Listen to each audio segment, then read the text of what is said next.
말씀입니다. 이 시간 우리 각자에게 주시는 하나님 말씀은 사무엘상 21장 1절로 6절 말씀입니다. 사무엘상 21장 1절로 6절 말씀입니다. 이 시간 우리 각자에게 하시는 하나님의 말씀으로 함께 받겠습니다. 다윗이 노베 가서 제사장 아히멜렉에게 이르니 아히멜렉이 떨며 다윗을 영접하며 그에게 이르되 어찌하여 내가 홀로 있고 함께하는 자가 아무도 없느냐. 다윗이 제사장 아히멜렉에게 이르되 왕이 내게 이를 명하고 이르시기를 내가 너를 보내는 바와 내게 명한 바 이래 아무 것이라도 사람에게 알게 하지 말라 하시기로 내가 나의 소년들을 여차여차한 곳으로 약정하였나이다. 이제 당신의 수중에 무엇이 있나이까? 떡 5덩이나 무엇이든지 있는 대로 내 손에 주소서. 제사장이 다윗에게 대답하여 가로되 항용떡은 내 수중에 없으나 거룩한 떡은 있나니 그 소년들이 여자를 가까이만 아니하였으면 주리라. 다윗이 제사장에게 대답하여 가로되 우리가 참으로 3일 동안이나 여자를 가까이 하지 아니하였나이다. 나의 떠난 길이 보통 여행이라도 소년들이 그릇이 성결하겠거든. 하물며 오늘날 그들의 그릇이 성결치 아니하겠나이까 하매 제사장이 그 거룩한 떡을 주었으니 거기는 진설병 곧 여호와의 앞에서 물려낸 떡밖에 없음이라. 이 떡은 더운 떡을 드리는 날에 물려낸 것이더라. 아멘. 사울이 자기를 죽이려는 괴계를 피해 다윗이 가는 두 곳을 계속해서 우리에게 보여주고 있습니다. 그 첫 번째가 사무엘이 수령으로 있는 라마 라요시였죠. 라마 라요스는 뭐하는 곳이었습니까? 선지자들의 무리가 예언하는 선지자들의 성읍이었습니다. 다른 한 곳이 어디입니까? 아히멜렉이 수령으로 있는 제사장들의 성읍 놉당이었습니다. 물론 선지자들의 성읍 라마라옅과 제사장들의 성읍 놉으로 간 것은 다윗이 사울을 피해 간 곳이지요. 사울을 피하다가 간 곳이잖아요. 그런데 생각해 봐야 되는 것은 하나님께서 여호와의 신으로 사울에게 역사하게 하시잖아요. 그걸 통해서 다윗을 해하려고 하잖아요. 그럼 결과적으로는 하나님께서 다윗을 보내시는 거죠. 하나님께서 다윗을 선지자들의 성읍 라마라요스로 보내시는 것이고 하나님께서 다윗을 제사장들의 성읍 놉으로 보내시는 것입니다. 그렇다면 하나님은 왜 다윗을 선지자들의 성읍과 제사장들의 성읍 놉으로 가게 하시는가? 그게 지금까지 몇 번에 걸쳐서 사무엘상 21장 1절로 6절 말씀을 통해서 우리가 살펴본 것이었습니다. 다윗은 예표와 그림자였지요. 유대인의 왕으로 오실 그리스도의 예표와 그림자인 것을 보여주셨죠. 그럼 유대인의 왕으로 오실 그리스도께서 이루실 일을 미리 보여주시는 것이죠. 그곳이 어디입니까? 선지자들의 성읍 라마라옅과 제사장들의 성읍 놉이라는 것이죠. 그 말씀을 가장 잘 보여주시는 것이 우리가 신약의 베드로의 고백이지요. 주는 그리스도시요 살아계신 하나님의 아들이다. 그 고백 안에는 뭐가 들어있습니까? 그 베드로의 고백에는 주는 그리스도시요 살아계신 하나님의 아들이라 말할 때 첫 번째가 주는 그리스도다라고 말씀하잖아요. 그럼 주가 그리스도라는 의미는 어떤 의미입니까? 유대인의 왕으로 오신 그리스도께서 선지자들의 예언대로 고난을 받으시고 영광을 얻으신 주라는 것이죠. 그리스도라고 말할 때 그리스도가 우리의 주다라고 말할 때는 선지자들의 예언하신 대로 우리를 위해서 고난을 받으셨고 후에 영광에 들어가셔서 우리의 주가 되셨다. 우리의 하나님이 되셨다라는 거예요. 그게 주는 그리스도예요. 그래서 하나님이 어떤 하나님입니까? 우리의 구원의 하나님이 되셨다는 것이죠. 두 번째는 주는 우리의 그리스도일 뿐만 아니라 살아계신 하나님의 아들이라 라고 말씀하잖아요. 고백하잖아요. 그렇죠? 그럼 살아계신 하나님의 아들의 의미는 어떤 의미였습니까? 영광에 들어가신 그리스도께서, 영광을 받으신 그리스도께서 오늘도 승천하신 제사장으로 오늘도 살아서 하나님의 집을 다스리는 제사장으로 살아계신 것이죠. 그게 우리가 잘 아는 히브리서 7장 24절로 25절이었죠. 예수는 영원히 계심으로 제사 직분도 갈리지 아니하나니 그러므로 자기를 힘입어 하나님께 나아가는 자들을 온전히 구원하실 수 있으니, 그 뒤에가 중요하죠. 이는 그가 항상 살아서라고 말씀하죠. 그렇죠? 그럼 단지 예수님이 다시 살아났다는 개념이 중요한 것이 아니라 살아서 오늘도 우리의 영원한 대제사장으로 제사장의 직무를 행하고 계신다는 것이죠. 그래서 히브리서 7장의 마지막 28절이 뭡니까? 율법은 약점을 가진 사람을 제사장으로 세웠거니와 율법 위에 하신 맹세의 말씀은 영원히 온전케 되신 아들을 제사장으로 세우셨다는 것이죠. 그렇죠? 거기서 온전케 되신 아들이라고 말할 때, 제사장을 말할 때 온전케 되신 아들이라고 말할 때 어떤 의미였습니까?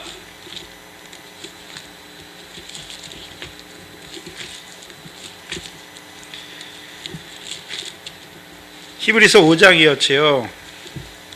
그가 아들이시라도 히브리서 5장 8절로 7절로 9절이잖아요. 그는 육체에 계실 때에 자기를 죽음에서 능히 구원하실 이에게 심한 통곡과 눈물로 간구와 소원을 올렸고 그의 경외하심을 인하여 들으심을 얻었느니라. 그가 아들이시라도 받으신 고난으로 순종함을 배워서 그 뒤 어떻게 되셨습니까? 온전하게 되었은즉. 온전하신 아들. 그렇죠? 십자가에서 죽으신 아들은 우리를 위해 죽음의 고난을 받으신 아들, 그리고 이제 부활하셔서 온전하게 하늘에 승천하신 제사장이 어떤 제사장입니까? 온전한 제사장이죠. 그래서 온전케 되신 아들 제사장을 말씀하는 거예요, 히브리서에서. 저와 여러분이 예수님이 우리를 위해서 십자가에서 피 흘려 죽으신 제사장이라는 건 아는데, 대부분 그렇죠, 나의 세상 죄를 위해서 십자가에 죽으신 것이라, 또는요 나의 병과 연약함을 지시고 십자가에 죽으신 것, 거기까지만 보는 거죠. 오늘도 부활하셔서 온전케 되신 아들 제사장을 보지 못하죠. 그 아들 제사장을 보지 못하니까 오늘도 여전히요, 그 육체로 열어놓으신 새롭고 산 길을 가지 못하는 거예요. 가지 못하는 거예요. 그러니까 예수 믿지만 여전히 어떻습니까? 예수 믿지만 여전히 어떻습니까? 반복적인, 죄의 반복적인 삶을 살고 있잖아요. 이제 새롭고 산 길을 가는 자들에게는 온전하신 그 제사장이 어떻게 하십니까? 다스려 주시죠. 그들의 마음에 핏부림을 주셔서 양심의 악을 깨닫게 하시고 그들의 몸을 맑은 물로 씻어 주셔서 이제 하나하나 모든 더러운 것에서, 모든 우상을 섬기면서 하나하나 어떻게 하십니까? 깨끗게 하셔서 이제 참마음과 온전한 믿음으로 세워주시는 거죠. 근데 왜 온전한 자로 살지 못하고 있습니까? 그 제사장을 알지 못해요. 오늘도 새롭고 산 길을 가지 못한다는 것이죠. 그래서 구약의 다윗을 통해서 예표로 보여주시는 거잖아요. 그를 통해서 선지자들의 성읍에 가게 하시고 제사장들의 성읍에 가게 하시는 이유가 무엇입니까? 예수 그리스도가 선지자들의 예언대로, 다윗의 자손으로 오신 그 그리스도가 선지자들의 예언대로 유대인의 왕으로 십자가에 죽으심으로 우리의 영원한 주가 되셨고, 또한 그가 이제 승천하셔서 영원한 대제사장이 되셔서 오늘도 우리를 살아서 우리를 위하여 간구하시는 그 제사장을 바라보는 자로 살게 하시는 것이죠.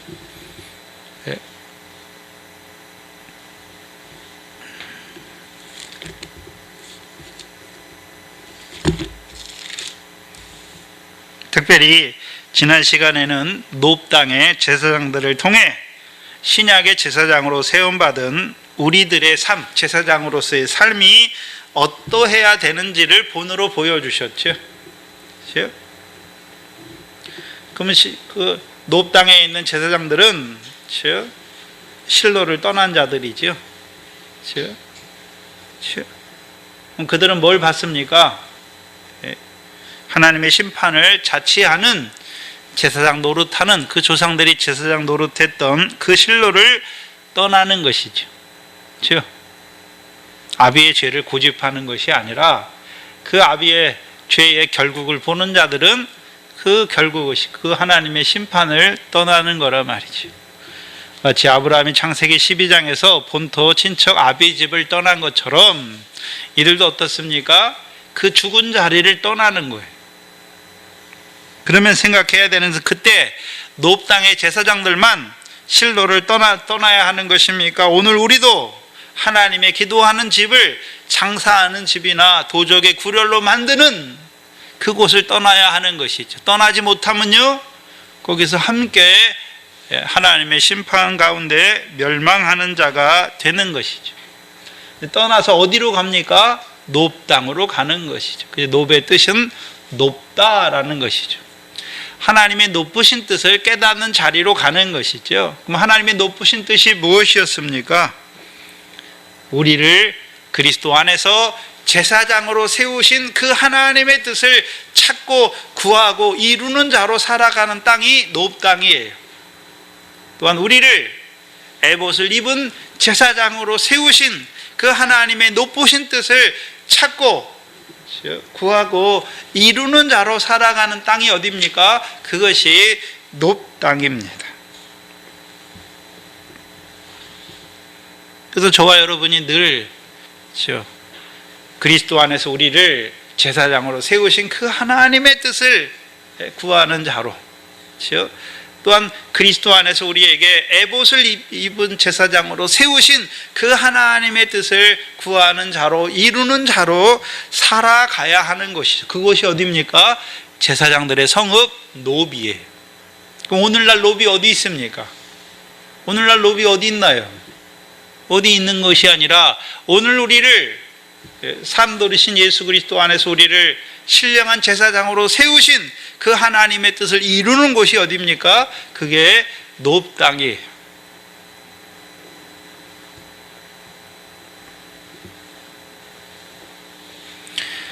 그래서 저와 여러분이 예수 그리스도 안에서 우리를 제사장으로 세우신 그 하나님의 뜻을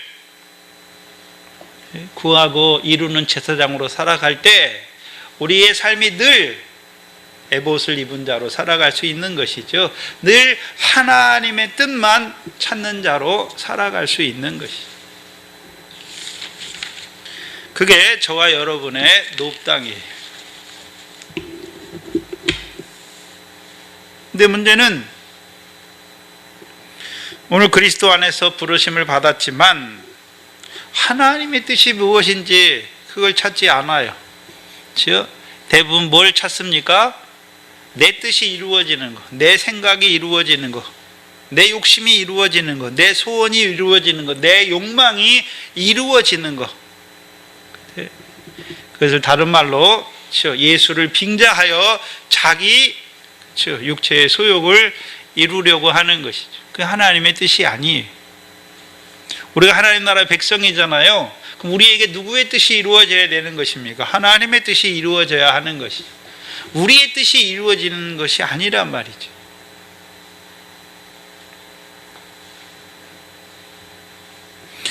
오늘은 예표로서의 다윗보다는 그 당시 다윗을 살펴보려고 합니다. 오늘 본문 1절에 보시면 다윗이 놉에 가서, 그렇죠? 어디에서 놉으로 갔습니까? 들에서, 그렇죠?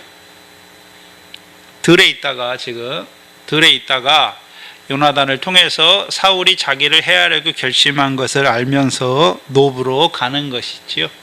그럼 노브로 갈 때 다윗의 마음, 그렇죠? 다윗은 어떤 마음으로 갔겠습니까? 다윗의 마음을 주장하는 마음이 어떤 마음일까요? 20장 42절에 보시면 요나단이 다윗에게 이르되 평안히 가라 라고 말씀하죠. 또한 20장 22절에 보시면 사무엘상 20장 22절에 만일 아이에게 이르기를 보라 살이 내 앞편에 있다 하거든 내 길을 가라 여호와께서 너를 보내셨다. 그렇죠? 그래서 평안히 보내셨잖아요. 여호와께서 보내셨잖아요. 그럼 이제 어떻게 가야 됩니까? 원래 평안한 마음을 가지고 가야 되는 것이잖아요. 이 여호와께서 다윗을 보내신 거잖아요. 그래서 화를 통해서 하나님의 징표, 하나님의 뜻을 구했잖아요. 하나님의 뜻이 어디 있는가? 사울이 죽이려는 것이 아니라 여호와께서 너를 보내시니까 평안히 가라는 거잖아요.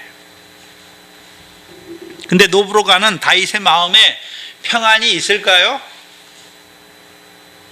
평안이 있었습니까? 평안이 없어요. 문제는 그거예요. 평안이 없단 말이죠. 21장 10절에 보세요. 10절에 그날에 다윗이 사울을 두려워하여 일어나 어떻게 합니까? 도망하잖아요. 도망. 근데 10절과 사무엘상 21장 10절과 사무엘상 21장 1절은 전혀 달라요. 전혀 달라요. 10절에서는 다윗이 여전히 사울을 두려워하는데 여기서는 어떤 다윗입니까?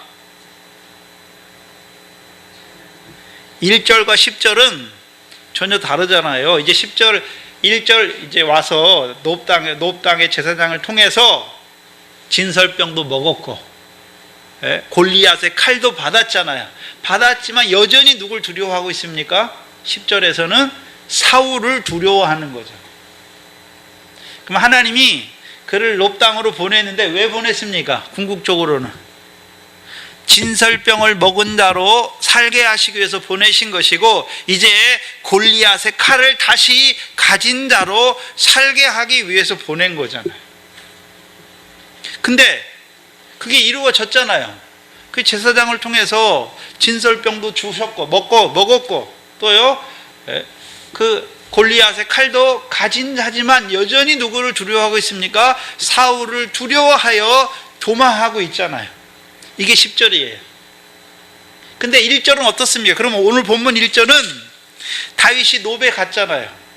분명히 요나단을 통해서 평안히 가라 여호와께서 너를 보내셨다 말씀했는데 다윗의 마음에 평안이 있을까요? 없을까요? 없지요. 당연히 없지요.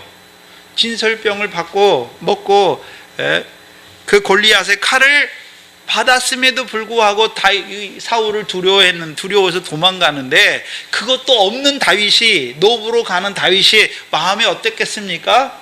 두려웠다는 게 당연한 거예요. 두려운 것이. 그럼 다윗의 마음에 평안이 아니라 뭐가 역사하고 있습니까? 두려움이 역사하고 있다는 것이죠. 그렇죠? 그 두려움에 관한 시편이 있잖아요. 시편 56편이죠. 시편 56편을 봅니다.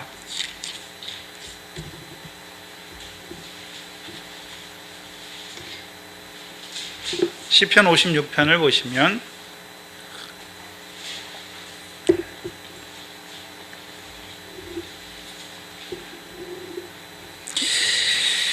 하나님이여 나를 긍휼히 여기소서. 사람이 나를 삼키려고 종일 치며 압제하나이다. 나의 원수가 종일 나를 삼키려 하며 나를 교만히 치는 자가 많사오니 내가 두려워하는 날에는 주를 의지하리이다. 내가 하나님을 의지하고 그 말씀을 찬송할지라. 내가 하나님을 의지하였은즉 두려워 아니하리니 혈육 있는 사람이 내게 어찌 하리이까. 그러면 지금 다윗이 두려운 날이 됐잖아요. 마음에 두려움이 있잖아요. 왜 두렵습니까? 왜 두렵나요? 하나님을 의지하지 않기 때문에 두려운 거잖아요. 그렇죠? 하나님을 의지하면 4절에 내가 하나님을 의지하였은즉 두려워 아니하리니 혈육에 있는 사람이 내게 어찌하리이까 말하잖아요. 지금 사울은 혈육으로 행하잖아요. 그렇죠? 혈과 육으로만 행하잖아요. 그러니까 그 사울이 자기를 죽이려 하니까 지금 다윗이 뭐 합니까? 두려운 거잖아요. 마음이 두려운 거잖아요. 왜 두렵습니까? 하나님을 의지하지 않았기 때문에. 만약 하나님을 의지했다면, 그렇죠? 혈육이 있는 사람이 자기를 죽이려고 해도 두려워합니까? 두려움이 없습니까? 두려움이 없는 거잖아요. 근데 지금 두려움이 있다는 거잖아요. 그럼 다윗이 지금 누구를 의지하지 못하고 있습니까? 하나님을 의지하지 못하고 있다는 거죠. 그러니까 두려움이 있는 것이죠. 근데 거꾸로 생각해 보세요. 다윗의 입장이 아니라 하나님의 입장에서 한번 생각해 보세요.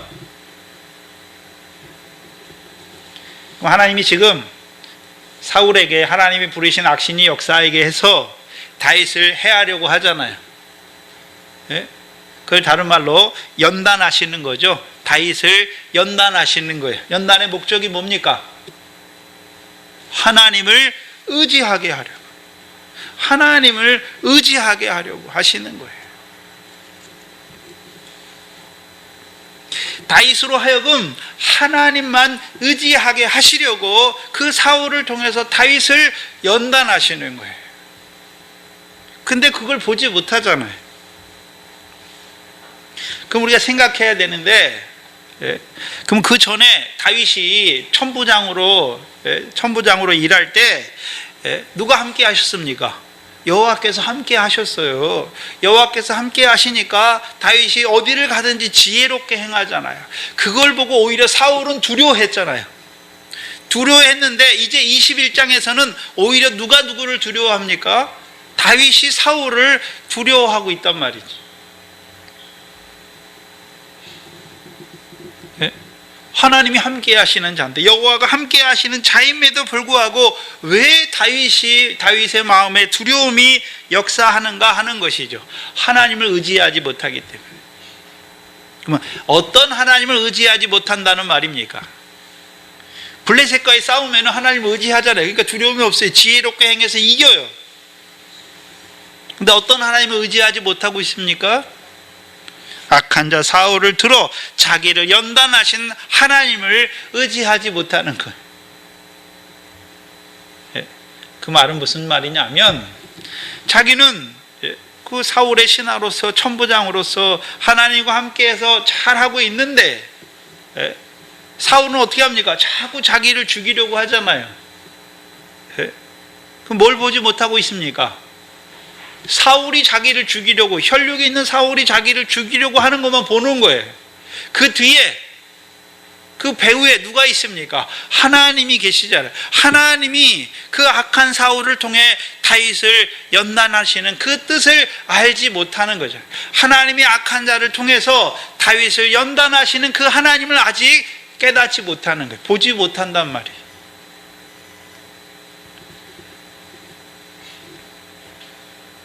그러니까 두려워하는 것이죠. 나는 바로 한다고 하는데 왜 악한 자를 통해서 나를 죽이는가? 악한 자가 나를 죽이려 하는가? 그것만 보잖아요. 육신의 눈으로만 보는 거잖아요.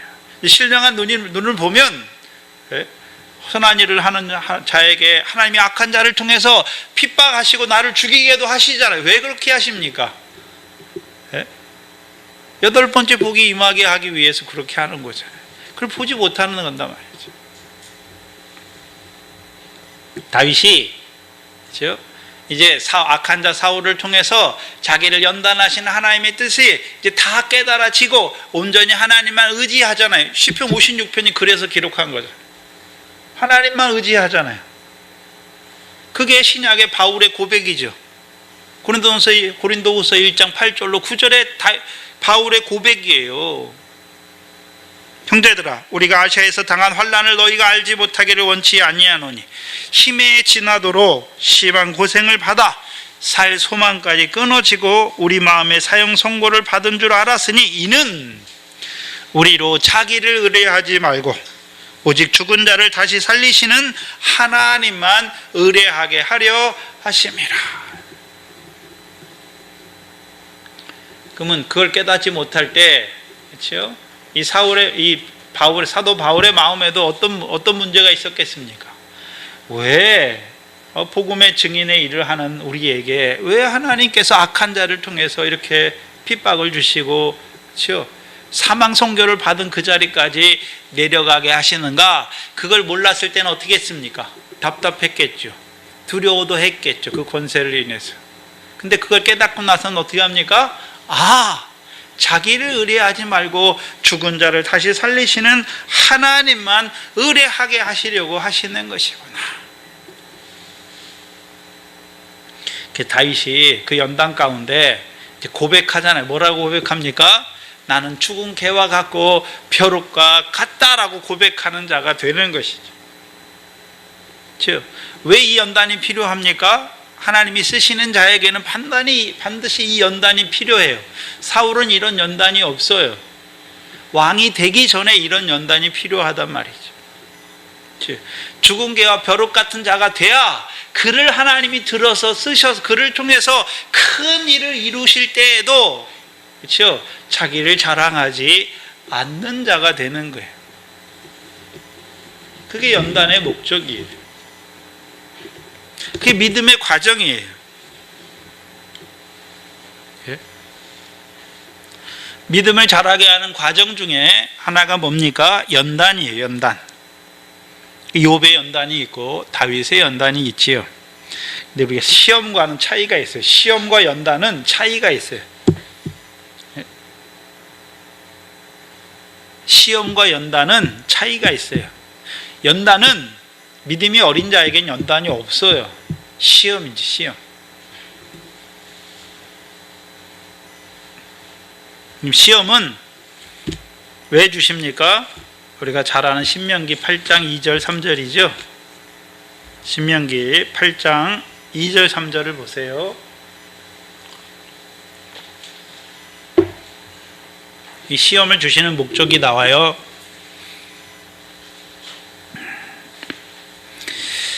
신명기 8장 2절로 3절입니다. 함께 큰 소리로 읽겠습니다. 시작. 내 하나님 여호와께서 이 40년 동안에 너로 광야의 길을 걷게 하신 것을 기억하라. 이는 너를 낮추시며 너를 시험하사 내 마음이 어떠한지 그 명령을 지키는지 아니 지키는지 알려 하려 하심이라. 너를 낮추시며 너를 줄이게 하시며 또 너도 알지 못하며 네 열조도 알지 못하던 만나를 내게 먹이신 것은 사람이 떡으로만 사는 것이 아니요 여호와 입에서 나오는 모든 말씀으로 사는 줄을 너로 알게 하려 하심이라. 시험의 목적은 무엇입니까? 내 마음이 어떠한지를 알고 싶은 것인 거죠. 시험의 목적은 한마디로 여호와의 명령을 지키는지 아니 지키는지를 알려 하심이죠. 근데 하나님께 시험을 주신 것은 그러면 안 지키는 자가 여호와의 명령을 안 지키는 자로 세우기 위함입니까? 여호와의 명령을 지키는 자로 세우시기 위해 주신 것입니까? 지키는 자로. 그럼 한마디로 광야 연단이 시험인데 그건 시험이에요. 광야 시험은 하나님이 광야 시험 이스라엘 백성에게 주신 이유가 무엇입니까? 떡으로만 사는 것이 아니라 여호와 입에서 나오는 말씀으로 사는 줄 알게 하시려고.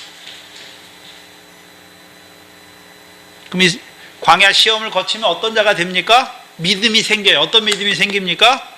이제는 여호와의 말씀으로만 사는 줄 아는 믿음이 생기는 거예요. 그 시험을 왜 주십니까? 이제 하나님의 백성이 됐잖아요.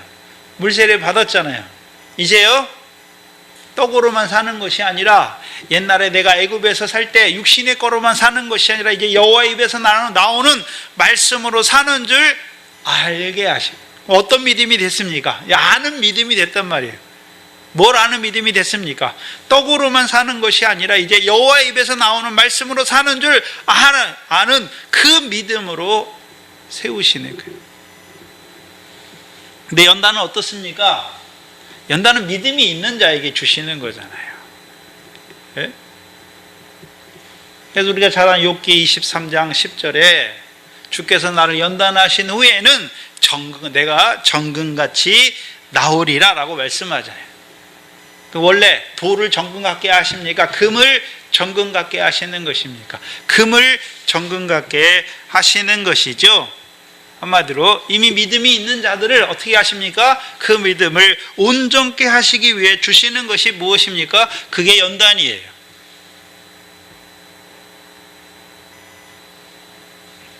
그래서 욥의 연단이 있고 다윗의 연단이 있는 것이죠. 그럼 그 연단을 통해서 어떤 자로 세웁니까? 죽은 개와 벼룩과 같은 자로 세우고, 욥은요? 욥은 어떤 자로 세웁니까? 욥이 원래 어떤 자였습니까? 내가 가난한 자를 보면 도와주었고, 과부를 보고 객을 보고 누구를 보면 내가 어떻게 도와주지 아니하였더냐? 내가 의를 행하던 자인데 하나님이 연단은 자 가운데 세우니까 제 가운데 앉아서 기와로 자기 몸을 긁을 수밖에 없는 그 자리에 세우는 거예요. 아무것도 못하는 자리에 세우는 거예요. 이제 그 연단을 통해서요, 주는 가장 자비하시고 긍휼히 여기시는 자임을 아는 자로 세우는 거예요. 아는 자로. 알아야 이제 살아갈 때 늘 주의 자비하심과 긍휼하심 안에서만 살아가는 자가 되는 것입니다. 주의 자비하심을 맛보게 하시는 거예요. 가장 큰 자비를 맛봐야 이제 우리도 자비를 베푸는 자가 되는 것이고, 주의 가장 큰 긍휼을 덧입어야 우리도 어떤 자가 되는 것입니까? 긍휼을 베푸는 자가 되는 거예요.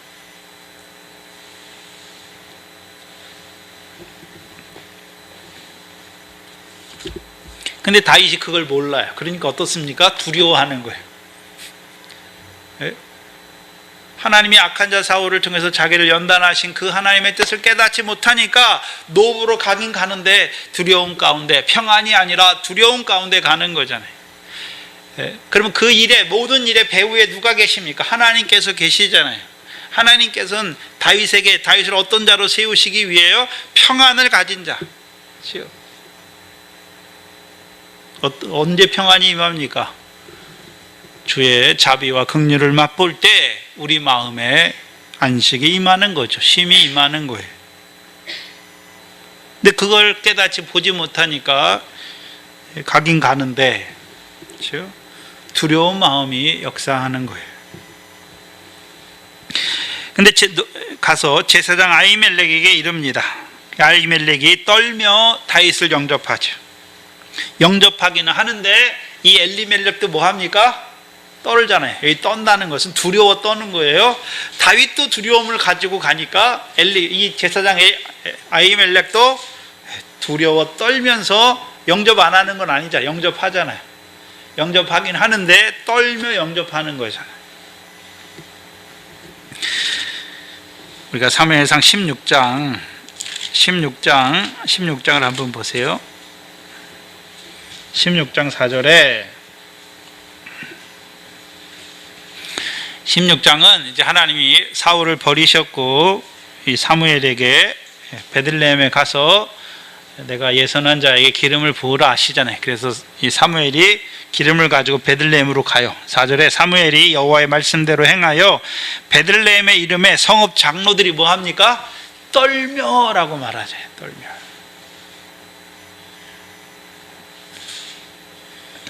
오늘 본문에서도 다윗이 왔잖아요. 다윗이 제사장에게 왔는데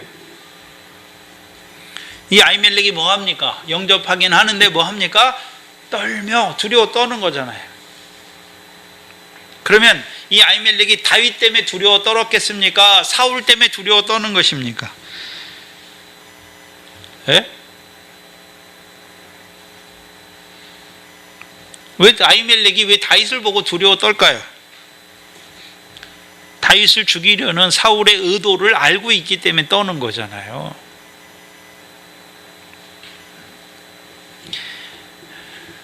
이 사람은 제사장이잖아요.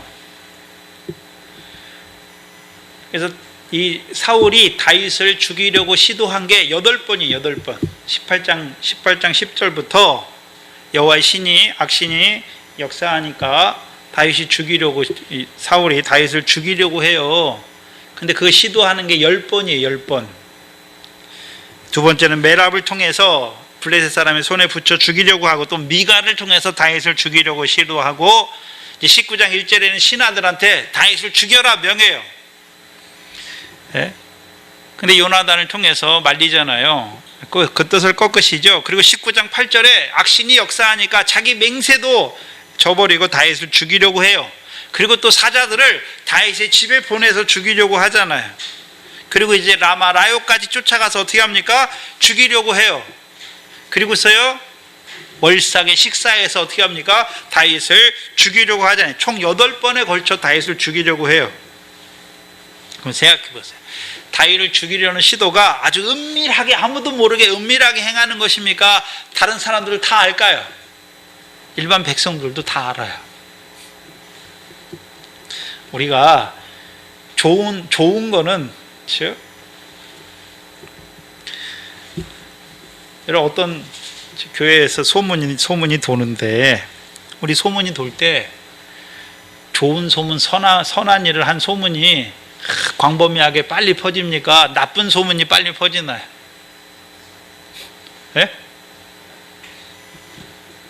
나쁜 소문이잖아요. 요즘에 뉴스 보면은 뉴스에 탁 걸리는 게 뭡니까? 좋은 거는 안 걸려요. 좋은 일 한 거, 선한 일 한 거, 이런 건 별로 뉴스에 맨 마지막에 걸리고, 뭐 누가 사람을 죽였다 그러면 그게 맨 앞에 걸리잖아요. 왜요? 그걸 사람들이 좋아하는 거니. 거기에 호기심을 가지잖아요.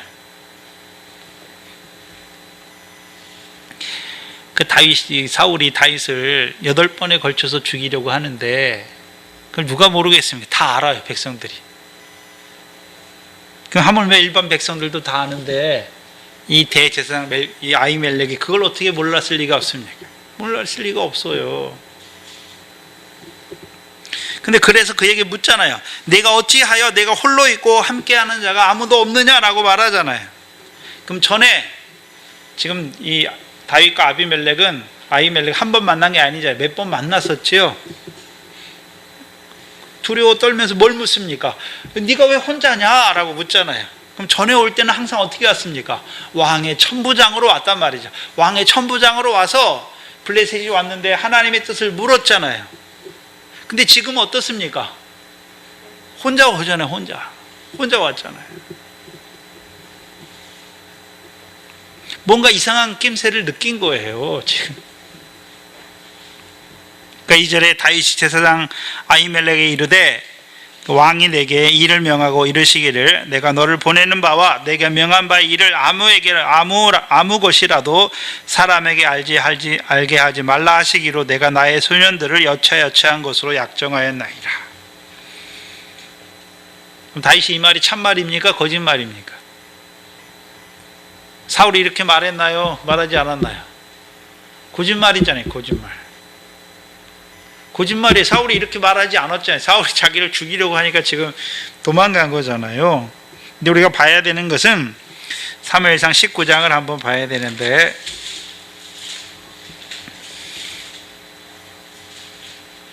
11절로 14절이에요. 여기 다윗의 아내 미갈이 나오는데, 사울이 사자들을 다윗의 집에 보내어 그를 지키다가 아침에 그를 죽이게 하려 한지라. 다윗의 아내 미갈이 다윗에게 일러 가로되 당신이 이 밤에 당신의 생명을 구하지 아니하면 내일에는 죽임을 당하리라 하고, 미갈이 다윗을 창에서 달아 내리움에 그가 도망하여 피하니라.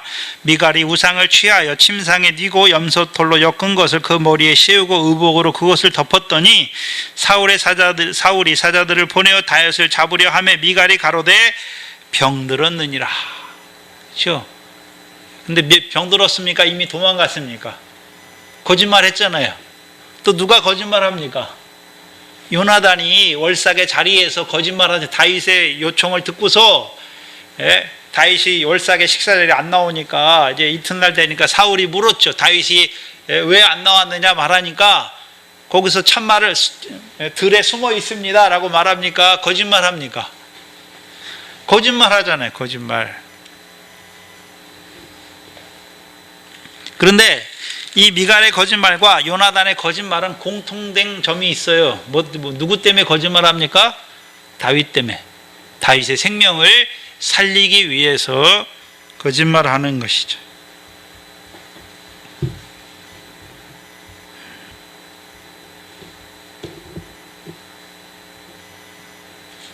미갈은 다윗의 생명을 살리기 위해 거짓말하는 것이고 요나단은 사울의 의도를 알기 위해 거짓말한 것이죠.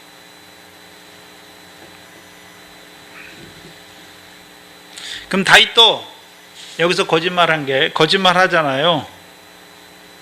그렇죠? 아히멜렉에게 거짓말하잖아요. 왜 거짓말합니까? 22장 22절입니다. 22장 22절에 22장은 이미 이제 사울이 그 아히멜렉과 노브 땅의 제사장들을 다 죽여요. 그리고 그 아히멜렉의 아들 아비아달만 살아남죠. 22절에 다윗이 아비아달에게 이르되 그날에 에돔 사람 도액이 거기 있기로 그가 반드시 사울에게 고할 줄을 내가 알았노라. 다윗이 그때 누가 거기 있는 걸 봤습니까? 에돔 사람 도액이 거기 있는 걸 알잖아요. 그가 반드시 뭐 할 걸 알았습니까? 사울에게 고할 걸 알았단 말이죠. 근데 뭐는 몰랐습니까? 그걸 알았기 때문에 거짓말한 거잖아요. 왜요? 제사장의 생명을 살리기 위해서 거짓말한 거예요. 그렇죠? 그럼 제사장은 원래 다윗이 거짓말했기 때문에 좋은 거라고 이렇게 말하면 빠져나갈 수 있잖아요. 그럼 다윗이 하나 알지 못한 건 뭡니까? 사울이 대제사장과 제사장들을 죽일 것까지는 죽이기까지 악해진 것은 아직 알지 못한 것이죠. 그때 만약에 그렇게 사울이 제사장들도 죽일 거라는 걸 알았다면 다 데리고 도망갔을 거예요. 근데 그건 알지 못했어요.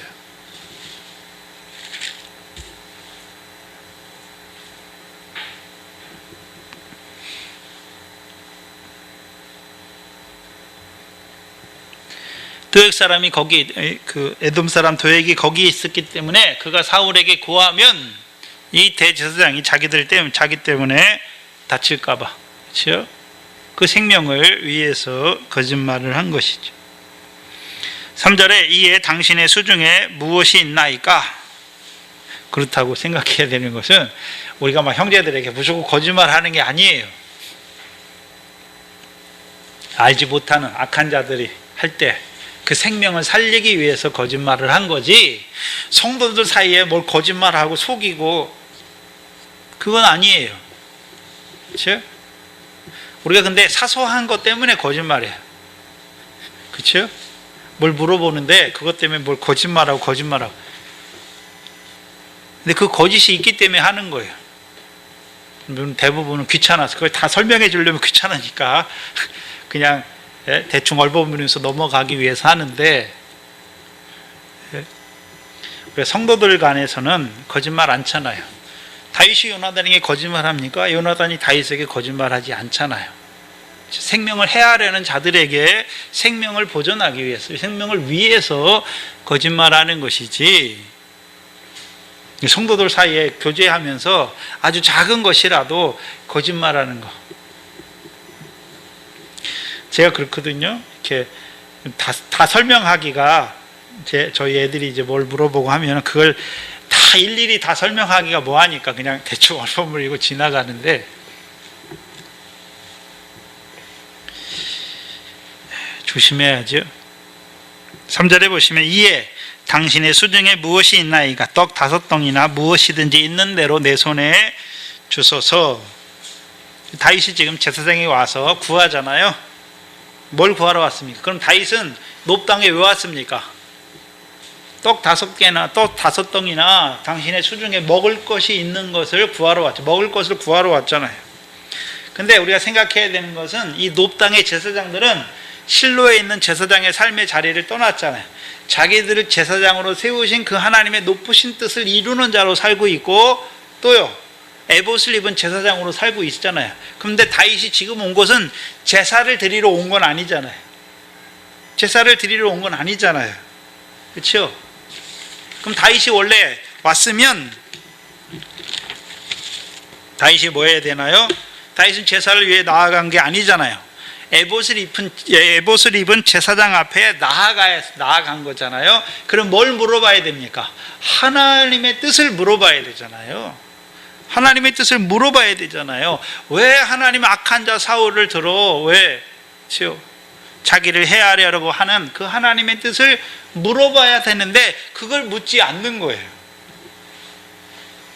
무슨 말이냐 하면 저와 여러분이 사건이나 어떤 시험이나 뭘 당할 때 물어봐야 돼요. 하나님한테. 뭘 물어봐야 됩니까? 하나님, 만사를 주장하신 하나님, 이런 일들이 내게 일어나는데 하나님이 허락하셨잖아요. 왜 내게 허락하셨습니까? 그걸 물어봐야 되는 거예요. 구약에는 제사장이 에봇을 입었죠. 구약에는 아론 자손만 제사장이, 근데 신약에는 저와 여러분이 제사장이잖아요. 그럼 우리에게 일어나는 일, 우리 마음에 두려움이 있거나 떨림이 있거나 뭐가 있을 때 항상 우리가 누구한테 물어봐야 됩니까? 하나님께 물어봐야 되잖아요. 어떻게 해요? 어떤 하나님께요? 그 아들을 아끼지 아니하시고 우리를 주시고 오늘도 그 아들과 함께 모든 것을 우리에게 은사로 주시는, 은혜로 주시는 그 하나님께 물어봐야 되는 거예요. 근데 왜 안 물어봅니까? 하나님을 두려워하고 있단 말이에요. 하나님의 사랑을 알지 못한단 말이에요. 물어봐야죠. 네? 그 아들까지 아끼지 아니하셔서 나를 위해 주신 하나님께서 뭘 내게 악한 것을 주겠습니까? 도둑이라도 강도라도 자기 자식에게 좋은 것을 주는데 하물며 너희 아버지일까 보냐라고 말씀하셨잖아요. 그럼 물어봐야죠. 하나님이 이런 일이 일어났는데 하나님이 이런 일을 내게 허락하신 하나님의 뜻이 어디 있습니까? 물어봐야 하는 것이지. 근데 다윗은 묻지 않아요. 오히려 자기의 필요한 것을 구해요. 자기의 필요한 것을 구하죠. 뭘 구했습니까? 떡 5개지요. 근데 제사장을 통해서, 아히멜렉을 통해서 그 떡을 무슨 떡이라고 말씀합니까? 4절에 제사장이 다윗에게 대답하여 가로되 항용떡, 그건 보통 떡이에요. 보통 일반 떡이에요. 항용떡은 내게 없거니와. 그러면 지금 다윗은 무슨 떡을 구하고 있습니까? 다윗이 처음부터 와서 진설병을 내게 주세요 그렇게 구하는 게 아니에요. 그렇게 아니죠. 그냥 떡을 구하는 거예요. 무슨 떡입니까 그러면? 육신을 위한 떡이죠. 하나님의 신령한 뜻을 구하는 것이 아니라 육신에 필요한 것을 구하는 자가 됐어요. 왜요? 두려움 때문에.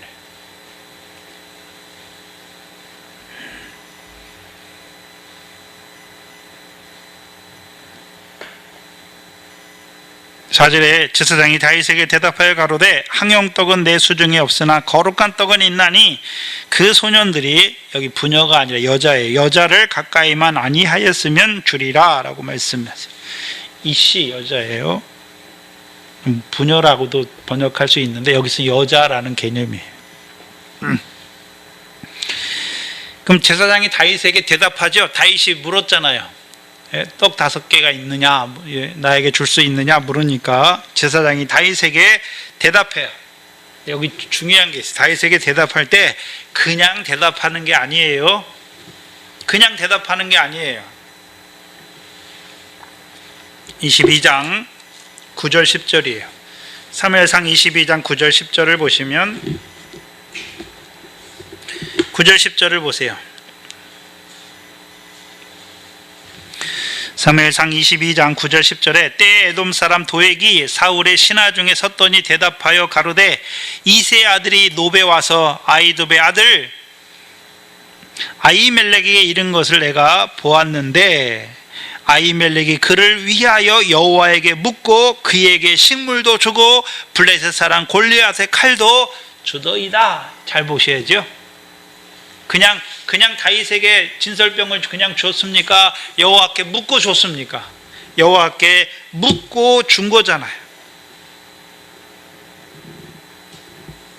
하나님께 묻고 준 거잖아요.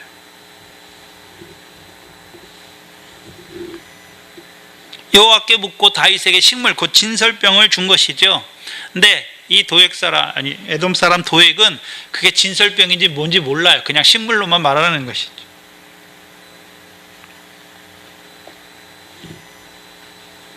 생각해야 되죠. 원래 진설병은 제사장들만 먹는 거잖아요. 제사장들만 먹을 수 있는데 왜 그것을 다윗에게 줬습니까? 그러면 이 아히멜렉이 자기 마음대로 줬습니까? 하나님이 주라 했으니까 준 거잖아요. 하나님의 뜻을 깨닫고 주는 거예요. 그럼 뭘 깨달았습니까? 이 제사장이 뭘 깨달았나요?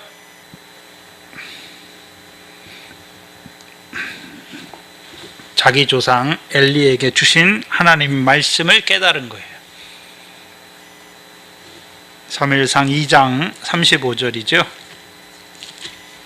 사무엘상 2장 35절이잖아요.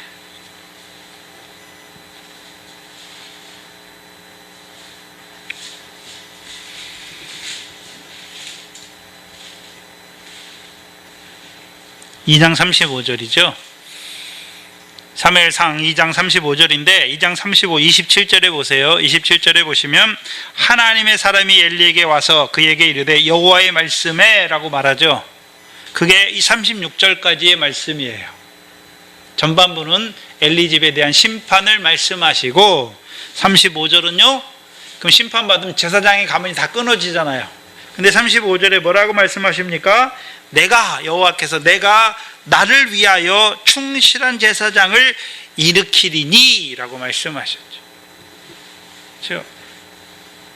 그럼 하나님께 물을 때 이 아히멜렉이 엘리의 손자죠. 손자 아히멜렉이 증손자인데 증손자 아히멜렉이 뭘 깨닫습니까?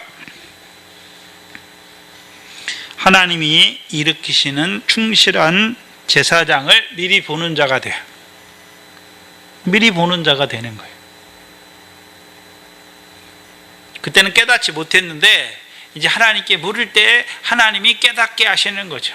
그러면 자, 우리가 생각해야 되는 게 있는데, 제가 하나님의 말씀을 묵상할 때는 항상 그 말씀을 제일 처음엔 잘 깨닫지 못하는 부분을 갖고 있을 때 그 말씀을 항상 마음에 갖고 있어요. 하나님 왜 이렇게 하셨을까? 네? 갖고 있을 때 성경을 보거나 뭘 할 때 하나님이 이것 때문에 이렇게 하셨구나, 그걸 깨닫게 하시는 거예요. 그러면 이 아히멜렉 제사장이 조상들에게 주신 분명히 심판은 이루어졌잖아요. 엘리의 두 아들이 죽음으로 심판이 이루어졌을 때 그 심판을 보고 떠났잖아요. 근데 아직 뭐는 안 이루어졌습니까? 하나님께서 하실 일, 내가 나의 충실한 제사장을 일으키시겠다는 그 말씀을 가지고 있는 거잖아요. 가지고 있는 거예요. 가지고 있으니까 그 말씀을 생각할 때 하나님 어떻게 하십니까? 다윗에게 물을 때 그 말씀을 깨닫게 하시는 거예요. 그럼 이때 이제 제사장 아히멜렉이 뭘 보게 되는 것입니까? 하나님께서 일으키시는 충실한 제사장을 보게 되는 거예요.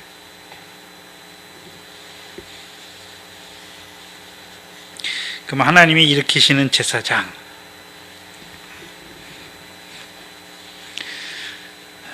우리가 생각해야 되는데, 이게 마태복음 12장 6절에 나오잖아요. 성전보다 더 큰 이가 여기 있다라고 말씀하시죠. 예수님께서 육체로 이루신 성전을 말씀하신 신약에서 육체로 이루신 성전.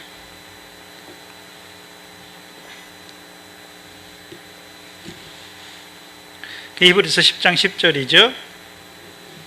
네?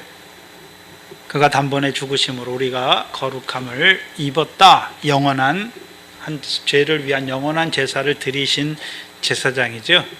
그렇다면 이 아히멜렉이 보는 제사장은 예수님께서 육신으로 오셔서 십자가에 죽으시고 부활하심으로 제사장 되신 것, 십자가에 죽으심으로 우리의 제사장 되신 것만 보는 것입니까? 승천하신 제사장까지 보는 것입니까? 네, 승천하신 제사장까지 보는 거예요. 그래서 이 하나님이 일으키시는 제사장,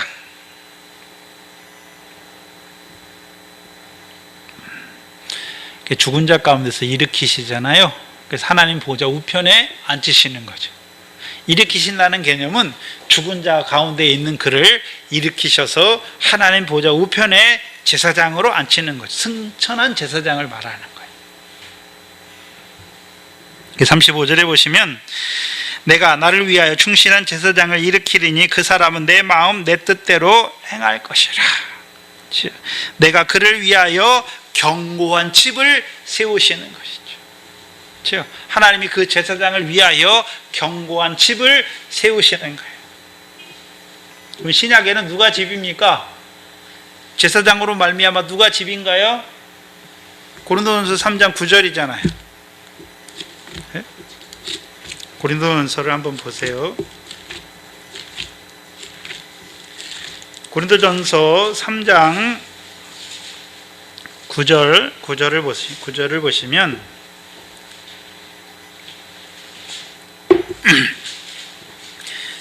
고린도전서 3장 9절에 보시면 우리는 하나님의 동역자들이요 너희는 하나님의 밭이요 하나님의 집이다 라고 말씀하죠. 그렇죠? 밭이란 개념은 언제 썼습니까? 말씀이 너희 밭에 마음밭에 떨어져야 되는 거잖아요. 너희를 하나님의 집이다 라고 그럴 때는요 성전이잖아요. 그럼 우리가 이제 누구의 이름으로 기도하게 되는 것입니까? 주의 이름으로 우리 구할 것을 아뢰는 거잖아요. 그렇죠? 그래서 하나님의 집이다 라고 말할 때에는 10절에 보세요. 내게 주신 하나님의 은혜를 따라 내가 지혜로운 건축자가 같이 터를 닦아둠에 다른 이가 그 위에 세우나 각각 어떻게 세우기를 조심할지라. 이 닦아둔 것 외에 능히 다른 터를 닦아둘 자가 없으니 이 터는 곧 예수 그리스도다 라고 말씀하죠. 그럼 고린도전서 3장에서 우리가 하나님의 집이다 라고 말할 때 우리 안에 뭐가 닦여졌습니까? 예수 그리스도의 터가 닦여져야 하나님의 집인 거예요.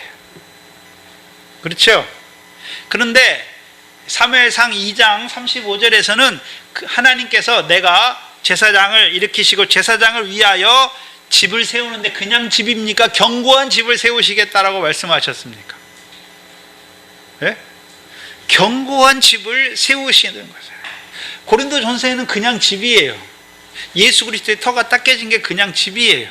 그런데 사무엘상 2장 35절에서는 내가 그 제사장을 통해서 위하여나 통해서 견고한 집을 세우잖아요. 그럼 누가 견고한 집입니까?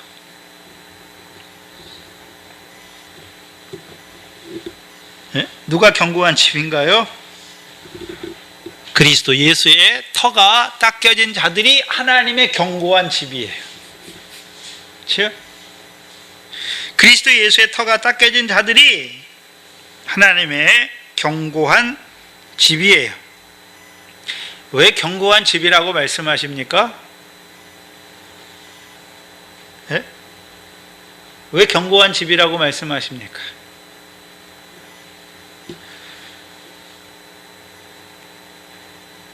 제사장을 통해서 우리를 하나님의 집으로 세우셨잖아요.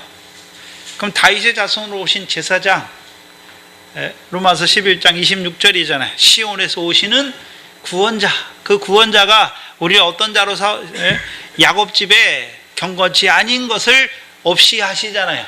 저희 죄를 없이 하시잖아요. 그럼 우리가 이제 대제사장 그리스도 안에 있으면 그리스도께서 우리 뭐를 없이 하십니까? 우리가 그리스도 예수의 터가 닦여졌다는 의미는 우리 죄를 어떻게 하셨습니까? 없이 하셨다는 거죠. 우리 죄를 없이 하셨다는 거죠. 그럼 죄를 없이 하셨다는 게 죄가 없다는 말입니까? 죄가 더한 곳에 은혜가 넘친다는 말입니까? 죄가 더한 곳에 은혜가 넘친다는 것이죠.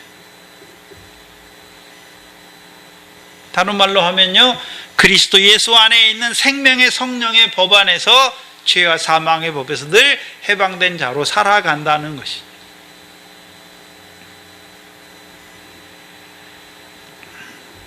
견고한 집이에요. 신약에 우리가 집인데 고린도전서에 말하는 집은 예수 그리스도의 터가 닦여진 자들이 집이에요. 근데 그들은 아직 견고하지 못하잖아요. 그리스도 예수, 그 터가 닦여진 자들, 그들이 견고한 집이에요. 우리가 견고해서 견고한 집이 아니라, 그렇죠? 그 시온에서 오시는 구원자가 야곱에게서 경건치 않은 것을 없이 하시고 우리 죄를 없이 하심으로 하나님의 약속을 이루어지는 집이 됐단 말이에요. 그게 견고한 집이에요. 그래서 우리가 고린도전서 12장에 보면 은사를 말할 때 처음에 지혜의 은사요, 그 다음에 지식의 은사요, 세 번째가 뭡니까? 믿음이라고 말했잖아요. 그 믿음이 어떤 믿음입니까?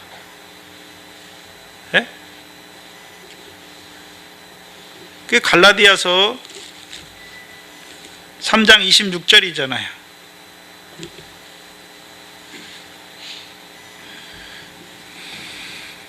너희가 다 믿음으로 말미암아 그리스도 예수 안에서 하나님의 아들이 되었다라고 말씀하잖아요. 그래서 믿음이 오기까지는 우리가 율법 아래 매인 바 되었지만 믿음의 온 후로는 그렇죠? 우리가 매이지 않는 것이죠. 자유한 자가 되는 거예요. 그게 믿음이잖아요. 어떤 믿음입니까? 그리스도 예수를 주로 받은 믿음이에요. 그리스도 예수를 주로 받으면 이제 죄가 더한 곳에 사망의 역사, 죄가 사망 안에 왕노릇하지 않잖아요. 예? 경건치 아니하는 하나님을 믿는 믿음 안에 살아가니까. 예? 우리의 불법을 사하시고 우리의 죄를 가리우셔서 우리를 어떤 자로 세우시는 것입니까? 죄를 없이 하셔서 자유한 자로 세워주셔서 하나님의 약속이 이루어지게 하시는 견고한 집을 말씀하시는 거예요. 그리고서 사무엘상 2장 35절에 또 뭘 말씀하십니까? 그가 제사장이 나의 기름 부음 받은 자 앞에서 영원히 행하리라 라고 말씀하시죠. 그는 누구냐 하면 제사장이고 기름 부음 받은 자는 누굽니까? 왕이에요. 그렇죠? 그래서 사무엘상 2장 35절에 내가 나를 위하여 충실한 제사장을 일으키리니 그 사람은 내 마음 내 뜻대로 행할 것이라 내가 그를 위하여 견고한 집을 세우리니 그가 나의 기름 부음 받은 자 왕 앞에서 영원히 행하는 것을 말씀하시죠. 구약에는 제사장 따로 왕 따로죠. 제사장 따로 왕 따로인데 신약에서는 예수 그리스도께서 제사장이면서 또 누구시기도 하십니까? 왕이기도 하시잖아요. 제사장이면서도 왕이세요. 히브리서 7장에 멜기세덱 살렘 왕을 말씀하시죠. 의와 평강의 왕을 말씀하시죠. 그래서 예수 그리스도가 제사장이면서 왕이에요. 그럼 예수 그리스도의 제사장직은 제사장인데 십자가에서만 제사장이 아니라 오늘 살아계신, 살아서 오늘도 하나님 보좌 우편에서 우리를 위한 제사장으로 역사하시는 것, 그게 히브리서 10장 19절 이하죠. 그게 히브리서 7장 24절 25절이잖아요. 그렇죠? 예수의 피를 힘입어 그렇죠? 새롭고 산 길로 나아가는 자들에게 하나님의 집 다스리는 큰 제사장이 양심의 마음에 핏부림을 주셔서 양심의 악을 깨닫게 하시고 그들의 몸을 맑은 물로 씻어주시는 제사장. 그렇죠? 그럼 씻어주시는 이유가 무엇입니까? 씻어주셔야 우리가 어떤 자가 되는 것입니까? 이기는 자가 되는 거잖아요. 우리가 의로운 자가 되고 우리에게 우리가 평강한 자로 살아간다는 것이죠. 제사장이면서 왕이잖아요. 그렇죠? 피를 뿌려줘서 양심의 악을 깨닫게 하시고 몸을 맑은 물로 씻어주시니까 우리가 어떤 자가 되는 것입니까? 이제 이기는 삶을 살아가는 자가 되는 거잖아요. 그 두 개가 이제 신약에서 하나로 겹쳐져요. 제사장이면서 왕이죠. 그러니까 우리를 말할 때 베드로전서 2장 9절에 뭐라 그럽니까? 그냥 왕이라고 그러고 제사장이라고 말합니까? 왕 같은 제사장이라고 말합니까? 왕 같은 제사장이다라고 말하는 거죠. 왕이라는 개념은 우리가 다윗이 왕이 되니까 여호와께서 늘 함께 하시니까 어떤 자가 됩니까? 늘 이기는 자가 되죠. 구약에서는 대적과의 싸움에 이기지만 우리는 믿음의 선한 싸움에서 늘 이기는 자로 살아가. 그게 왕이에요. 근데 문제는 이기지만 여전히 우리가 뭐가 필요합니까? 제사가 필요하잖아요. 늘 이기지만 우리가 여전히 어떤 자입니까? 죄인이잖아요. 그걸 보여주시는 그게 왕 같은 제사장이에요. 그래서 제사장이면 왕이 신약에서는 그 제사장과 왕 안에 한 분이잖아요. 그 제사장과 왕 안에 살아가는 우리가 왕 같은 제사장으로 살아가는 것이죠.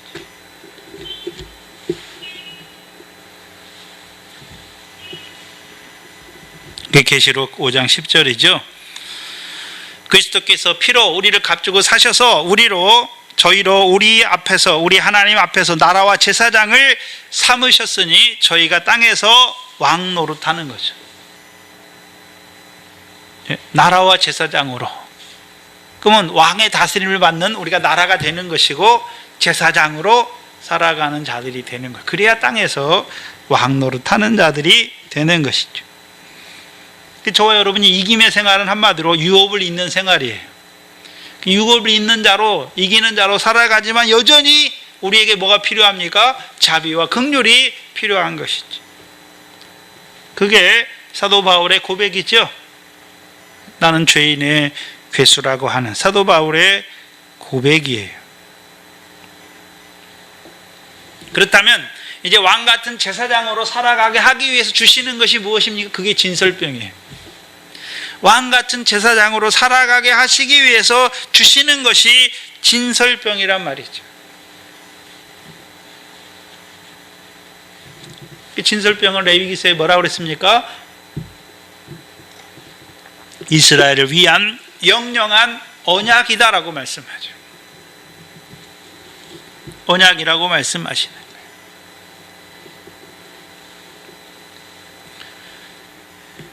떡이잖아요. 그래서 예수님께서 산떡으로 오셨죠. 그게 요한복음 6장이에요. 그게 오병의 구조에서 이루어지는 거죠. 요한복음 6장에 오병의 표적을 행하고서 그 표적을 깨닫지 못하는 자들이잖아요. 예수님께서 그 표적이 뭐 때문에 행했는지 신령한 뜻을 나타내 주시죠. 예수님께서 자기가 산 떡이다 라고 말씀하시고 내 살을 먹고 내 피를 먹는 자는 영생할 것을 말씀하세요. 근데 요한복음 6장 60절에 제사장 여럿이 듣고 이 말씀은 어렵도다, 누가 들을 수 있는가 라고 말씀하잖아요. 그 후에 베드로에게 예수님께서 묻죠. 뭐라고 묻습니까? 너희도 가려느냐 하니까 베드로가 뭘 말씀하십니까? 영생의 말씀이 여기 계셔. 그럼 살과 피는 한마디로 뭡니까? 영생의 말씀이, 영생의 말씀. 그 구약의 진설병은 한마디로 뭡니까? 영생의 말씀이죠. 영생의 말씀 왜 주십니까? 뜻이 하늘에서 이룬 것 같이 땅에서도 이루어 주시려고. 오늘도 승천하신 제사장이 우리에게 뭘 주십니까? 생명의 떡, 그 영생의 말씀을 주시는 것이지. 왜 주십니까? 우리를 온전히 구원하시기 위해서. 누구를 통해 주십니까? 누구를 통해 주시나요? 진리의 성령이 우리에게 오시면 그 성령을 통해서 우리가 주께서 하신 말씀을 다시 다 깨닫게 하시잖아요. 근데 성령이 직접 깨닫게 하십니까? 하나님의 보내신 사람은 성령을 한량없이 주시나니 이는 하나님의 말씀을 한량없이, 하나님의 말씀을 하나니 이는 성령을 한량없이 주시는 거죠. 그래서 계시록의 교회들 보면 하나님이 7 별을 붙들고 7 금촛대 사이, 주께서 7 별을 붙들고 7 금촛대 사이에 다니시잖아요. 그렇죠? 그 7개의 사자를 통해서 교회에 말씀하시잖아요. 근데 뒤에 뭐라고 말씀하십니까? 성령이 교회들에게 하신 말씀을 들으라라고 말해요. 그럼 성령은 스스로 말하는 것입니까? 주의 말씀을 주시는 것입니까? 주께서 별을 붙들고 7 금촛대 사이에 다니시는 거잖아요. 그래서 주님의 말씀을 교회 사자들에게 깨닫게 하셔서 성령이 교회들에게 하신 말씀을 듣게 하시는 거예요.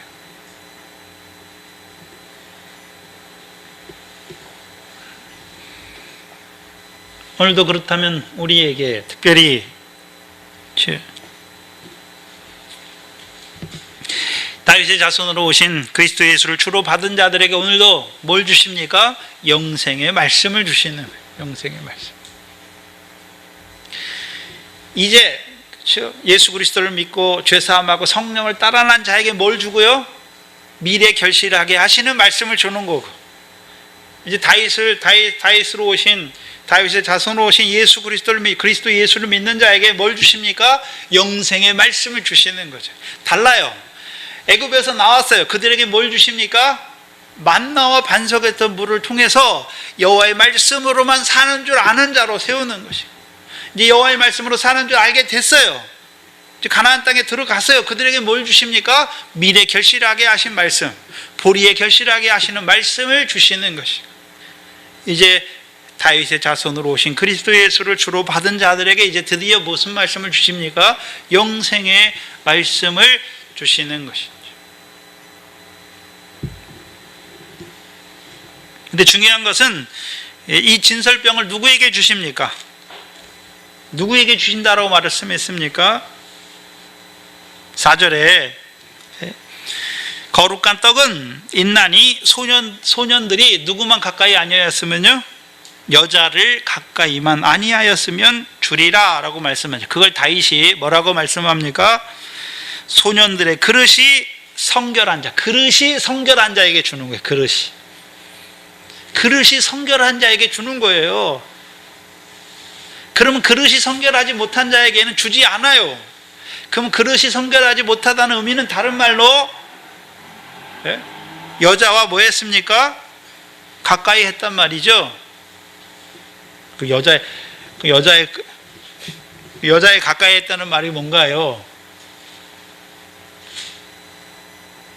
그냥 여자를 말하는 것이 아니라 가늠하는 여자들아, 세상과 헛된 것이 하나님의 원수임을 알지 못하느냐. 오늘도 예수 믿어요. 근데요, 세상과 짝해서 살아가는 자들에겐 주지 않아요. 어떤 자에게 주십니까? 오늘도 주의 택함을 받은 자에게, 세상에서 주의 택함을 받은 자들에게 주는 거예요. 그래서 요한복음 17장에 내가 세상에 속하지 아니한 같이 너희도 세상에 속하지 아니하니까 세상이 나를 미워한 것처럼 너희도 미워하잖아요. 왜요? 주의 택함을 받았으니까. 그들에게 주시는 거예요. 이 요한복음은 영생의 말씀을 주시는데 누구에게 주십니까? 세상에서 나의 주의 택함을 받은 자들에게 주시는 거예요.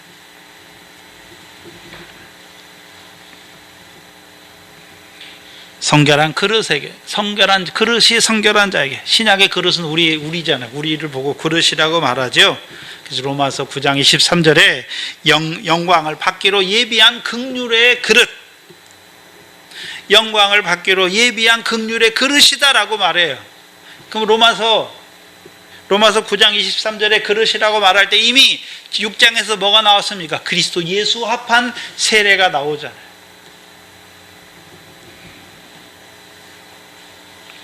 또한 디모데후서 2장 20절 이하에 하나님의 집에는, 큰 집에는 금그릇과 은그릇에 그릇이 있을 뿐만 아니라 나무와 질그릇과 천한 그릇도 있지요. 귀한 그릇도 있고 천한 그릇도 있어요. 그럼 귀한 그릇, 성결한 그릇에게 뭘 주시는 것입니까? 진설병, 영생의 말씀을 주시는 거예요. 오늘도 예수 믿어 육신의 목숨을 위해서 무엇을 먹을까 마실까, 그것도 안 됐어요. 그러면 그들에게 뭘 줘야 됩니까? 천국 말씀, 미래 결실하게 하는 말씀을 줘야 되는, 그들에게 영생의 말씀 줘봤자 아무 상관이 없어요. 못 먹어.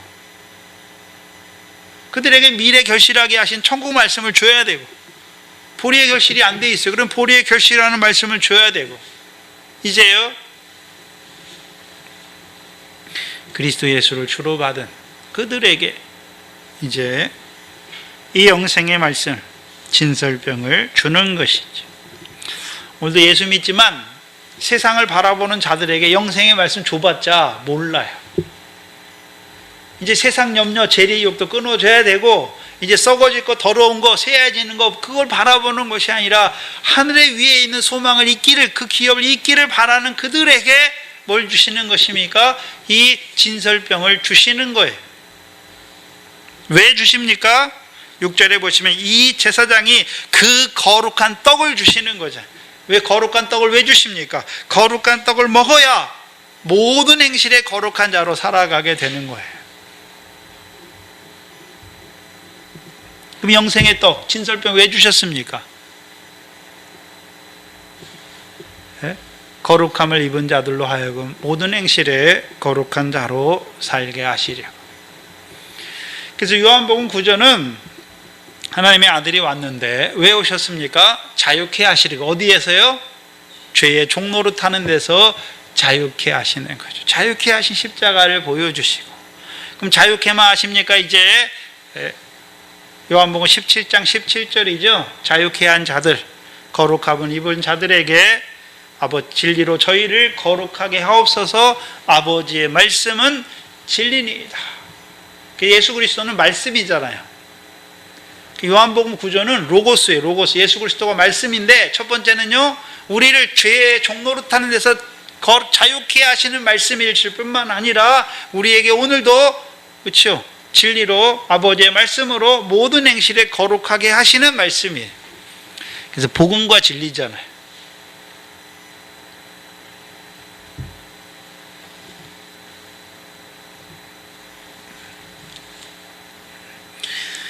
그렇다면 오늘, 그렇죠, 다윗을 통해서 뭘 보여주십니까? 먼저는 제사장에게 가야죠. 제사장에게 가야 우리에게 뭘 주십니까? 오늘도 진설병, 그 영생의 말씀을 주시는 거예요. 물론 이 아히멜렉이 멜기세덱 제사장, 하나님 보좌 우편에 앉으신 제사장을 보여주시기도 하잖아요. 다윗에게 주는 거잖아요. 그렇죠? 그 받아 먹어야 되는 거죠. 근데 누가 와서 먹습니까? 다윗과 함께 한 자들만 와서 먹어요. 요나단도 이건 못 먹어요. 사울은 아예 못 먹고, 오히려 사울은 그 진설병을 나눠주는 자를 죽이고, 다른 백성들도 못 먹어요. 누구와 함께한 자들만 먹습니까? 다윗과 함께한 자들만 먹는 거예요. 그럼 신약에 누가 다윗과 함께한 자들입니까? 다윗의 자손으로 오신 그리스도와 함께한 자들에게 이 영생의 말씀을 주셔서 이제 영생에 이르는 열매를 모으는 자로 세우신다는 것이죠.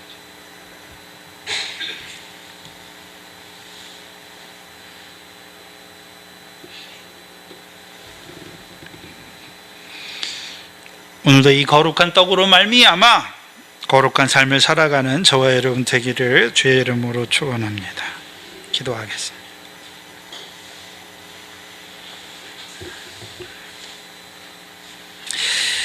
오늘 우리를 다윗의 자손으로 오시는 그리스도로 말미암아 하나님의 백성으로, 시온의 백성으로 세워주시고, 그 선지자들의 성읍 라만하얏과 제사장들의 성읍, 그 높당을 보여주셔서 오늘도 하나님께서 일으키시는 그 충실한 제사장을 통하여 우리에게 그 영생의 말씀을 주셔서 오늘 우리를 이 땅에 보내신 그 하나님의 약속을 이루어 가시니 아버지 하나님 감사합니다.